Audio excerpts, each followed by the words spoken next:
लड़की अकेली समुद्र के बीचों बीच फंसी हुई थी। समय बीतता जा रहा था और उसके बचने की कोई उम्मीद नहीं दिख रही थी। आखिरकार कुछ गोताखोर उसे बचाने के लिए आए, लेकिन तभी कुछ अजीब हुआ। जैसे ही गोताखोरों ने लड़की की ओर तैरना शुरू किया, उनमें से एक को कुछ गलत होने का एहसास हुआ, लेकिन दूसरा गोताखोर बेखौफ होकर आगे बढ़ता रहा। अचानक पीछे वाला गोताखोर चुपके से वापस जाने लगा, लेकिन अगले ही पल एक विशाल समुद्री शार्क पानी से बाहर आई और उसे अपने जबड़े में दबोचकर गहरे समुद्र में खींच ले गई। यह देख सामने वाला गोताखोर डर के मारे लड़की की ओर तैरने लगा, लेकिन शार्क की गति उससे कहीं अधिक तेज थी।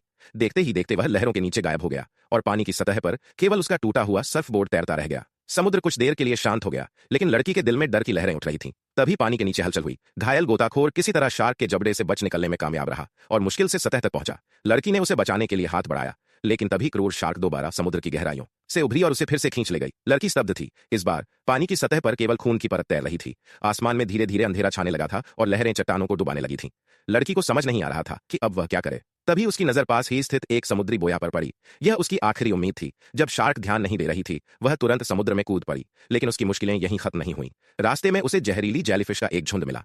जैसे ही वह उनके पास से गुजरी, वे चमकने लगी, लेकिन यह रोशनी किसी मदद की निशानी नहीं थी, बल्कि खतरे की घंटी थी। जेलीफिश के जहर से जलन के कारण लड़की चीख उठी, लेकिन उसने हार नहीं मानी। वह दर्द सहते हुए भी पूरी ताकत से बोया की ओर तैरती रही। तभी शार्क ने उसका पीछा करना शुरू कर दिया। सौभाग्य से लड़की समय रहते बोया तक पहुंच गई, लेकिन शार्क भी उसके पीछे पीछे आ गई और बोया से टकरा गई। लड़की जल्दी से सीढ़ियां चढ़ने लगी, लेकिन तभी आखिरी स्टील बार टूट गई। वह सीधे शार्क की पीठ पर गिर पड़ी। उसके हाथ में जंग लगी स्टील रॉड थी। उसने अपनी पूरी ताकत से वह रॉड शार्क के शरीर में घोंप दी। शार्क दर्द से तड़प उठी और गहरे समुद्र में डूब गई। लड़की किसी तरह बोया पर चढ़ने में सफल रही। वह अब भी कांप रही थी, लेकिन जिंदा थी। अंधेरा पूरी तरह छा चुका था और दूर एक जहाज की रोशनी नजर आ रही थी। क्या यह उसकी बचने की उम्मीद थी या फिर कोई और नया खतरा उसका इंतजार कर रहा था?